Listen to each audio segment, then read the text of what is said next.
A very warm and beautiful good morning to my dear students of 6th class. This is Vanisha, your teacher of English from Kalpana Chawla Vidyapeeth.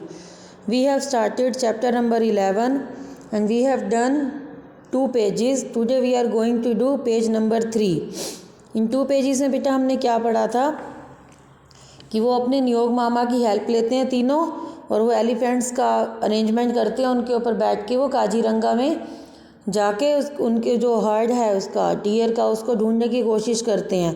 तो वो उनका जो pet elephant होता है मखोनी, उसकी वो help लेते हैं और उसको अपने साथ में लेके जाते हैं। तो उसके बाद क्या था बेटा, यहाँ ध्यान से देखेंगे। At the edge of the village as pre arrange Niyog Mama waited for them on an elephant that belong to the forest department.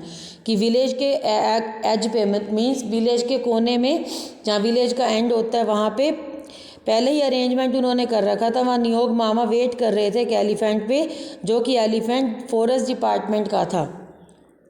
N armed guard accompanied him. तो एक आर्म्ड गार्ड का मतलब एक गार्ड भी उनके साथ था जिसके पास राइफल वगैरह भी थी। No words were exchanged as the third elephant joined the party and the strange procession plodded silently on toward the national park. कि वहाँ पे कोई भी वर्ड्स का एक्सचेंज नहीं हुआ, मतलब उन्होंने आपस में कोई भी बात नहीं की क्योंकि सब कुछ प्री प्लान था उनका।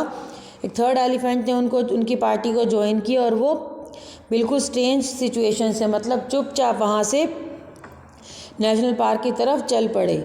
As they entered Kaziranga the fawn suddenly grew restive.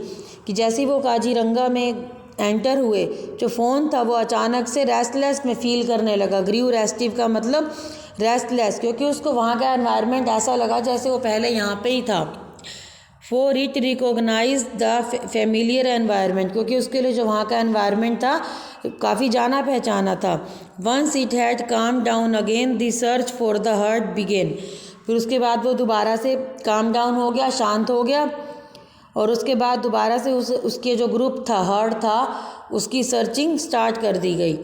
The night was clear and starry with the full moon lighting up the grassland. Visibility was extremely good. कि नाइट बिल्कुल क्लियर थी और स्टार्स वाली थी और full moon था उस दिन, जिससे कि पूरी रोशनी की वजह से उनको अच्छे से दिखाई दे रहा था। The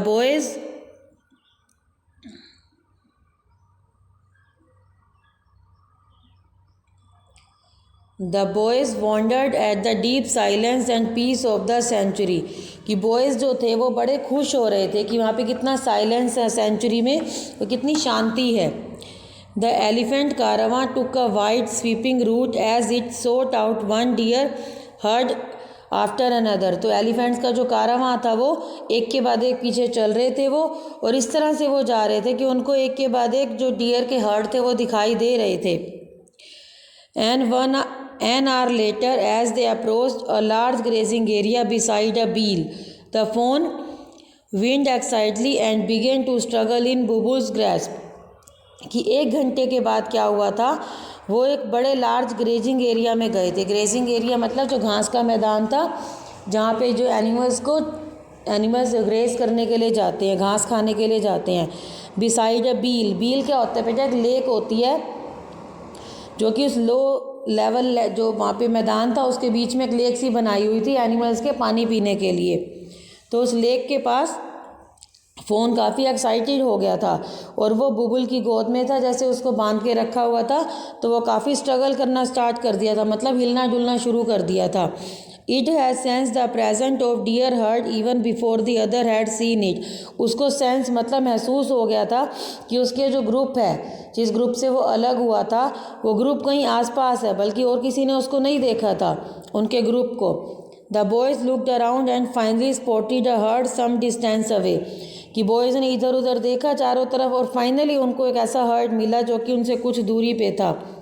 the phone was frantic by this time and Bubul and Jonty had a hard time keeping their grip.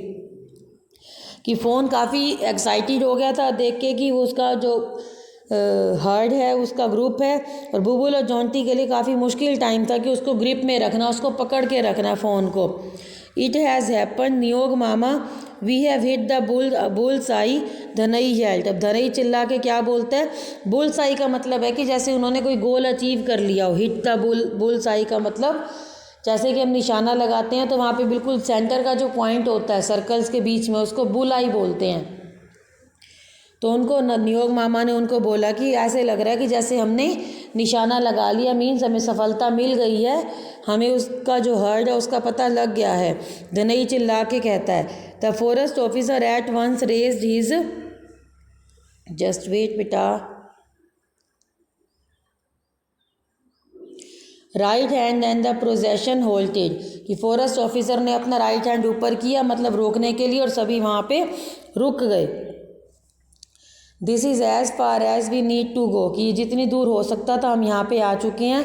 He shouted to the boys get down and release the fawn, उन्होंने बॉयज़ को बोला कि उसको नीचे उतार दो और फ़ोन को रिलीज़ कर दो, छोड़ दो। अब आपके पास इसके 2 क्वेश्चंस हैं बेटा। What was the name of Kaziranga's boy pet animal? Pet elephant. Kaziranga boys का जो पेट एलिफेंट था उसका नेम क्या था? Makhoni. Where did the deer begin to struggle in Bubul's grass, कि बुबुल की गोद में जब वो था डियर, उसने कब हिलना डुलना शुरू कर दिया, स्ट्रगल करना शुरू कर दिया, मीन्स कब उसने उनकी पकड़ से बाहर निकलने के बारे में सोचा।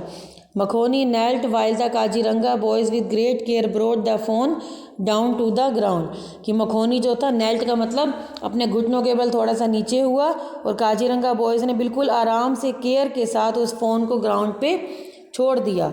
धनई and Bubul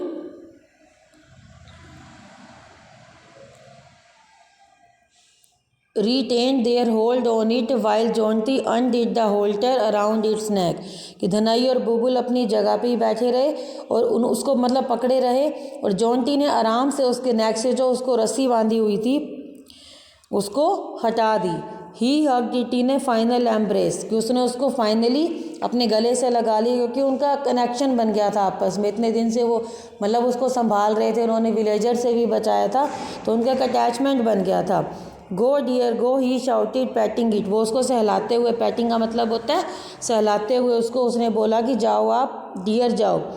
the fawn needed no encouragement, it shot off like an arrow towards it herd, कि फ़ोन को किसी भी एनकरेजमेंट की ज़रूरत नहीं थी, मतलब ये नहीं था कि उसको बोलना पड़े कि जाओ तुम, आप ये कर सकते हो। वो जैसे उसको छोड़ा वैसे ही वो बिल्कुल एरो की तरह, जैसे एरो को तीर चलाते हैं, एरो एकदम से जाता है, वैसे ही वो अपने हर्ट की तरफ, फिर जो उसका जाना पहचाना ग्रुप था जिससे वो अलग हुआ था, उस ग्रुप की तरफ एकदम से भाग गया। Which was now standing at full alert, जो कि उसका ग्रुप था बिल्कुल फुल अलर्ट में था कि हमारा जो डियर है ये बिछड़ गया था, ये मिल गया है। Half way across it suddenly paused, looked back as if to say thank you, जब वह आधा रास्ता हो गया तो वह सडनली रुक गया डियर, और पोज हो गया और पीछे मुड़ के देखने लगा, और ऐसे लग रहा था कि जैसे वो थैंक्स बोलना चाहता है। And then streaked off again to its family and mother, और उसके बाद वो अपनी फैमिली और मदर के साथ पास वापस भाग गया। तो ये कहाँ से लिया गया है? An extract from adventures in Kaziranga by Arup Kumar Dutta. Arup Kumar Dutta ने इसको लिखा है। एडवेंचर्स ऑफ काजीरंगा वो लिखते रहते थे, उसमें से एक पार्ट लिया गया है ये। ओके बेटा, hope you understood this chapter. आपका चैप्टर कंप्लीट हो गया है। अब इसके बाद इसके वर्ड मीनिंग है, आपको समझा रही हूँ, अब ध्यान से सुनेंगे बेटा। प्रिक्यूलर स्नफनिंग साउंड, कौन सा साउंड है ये? नॉइसी ब्रीदिंग, जैसे कोई एनिमल होता है उसकी आवाज़ आती है सांस लेने की, वो साउंड था ये।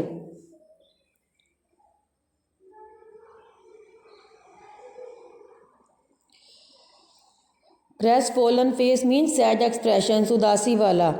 एक्सोर्टेंटली, वेरी हैप्पीली, बड़ा खुश। Rendered speechless, unable to say anything, कि कुछ भी कहने की हालत में ना होना। इन टो, क्लोज बिहाइंड, मतलब पीछे खड़े रहना, चुपचाप। In the nick of time means last moment पे, बिल्कुल लास्ट में जब कोई काम किया जाता है। अप्राइज्ड ऑफ, इन्फॉर्म अबाउट, किसी चीज़ के बारे में सूचना देना। Uproariously, very loudly and noisily, मतलब बहुत ज़्यादा तेज़ी से शोर मचाना। Docile, easy to control and quiet, की जैसे डियर को उन्होंने बिल्कुल आराम से कंट्रोल करके रखा हुआ था। Halter, a piece of rope tied around an animal's head for leading it, की एनिमल्स के हेड पे गले में एक रस्सी बांधी जाती है जिससे कि उसको कंट्रोल किया जाता है। कई लोग डॉगीज़ के गले में भी बांधते हैं ना। ग्रीव रेस्टिव का मतलब बिकेम रेस्टलेस, बेचैन हो जाना। Beel a lake like water body formed by the collection of water in low lying area, कि जानवरों के एनिमल्स के लिए जहाँ पे वो ग्रेज करते हैं वहाँ पे न जो सेंचुरीज़ होती है जहाँ पे एनिमल्स को रखा जाता है सेफली, वहाँ पे उनके पानी पीने के लिए एक लेक बनाई जाती है। फ्रैंटिक अनकंट्रोलेबल, जिसको कि कंट्रोल किया ही नहीं जा सकता। Hit the bull's I means achieve the goal. आपको यहाँ हेयर नहीं लिखना, इसका आंसर्स ये है। ये बताया गया कि यहाँ पे इसका मीनिंग ये है। ओके बेटा, अचीव का गोल का मतलब, अचीव द गोल का मीन्स क्या है? सफलता मिलना। तो टुडे बेटा I am sending you a word meaning and some question answers. You have to do that question answers in your fair notebook and also write down the word meanings in your fair notebook and also learn it. Okay beta, thank you, have a nice day, bye bye.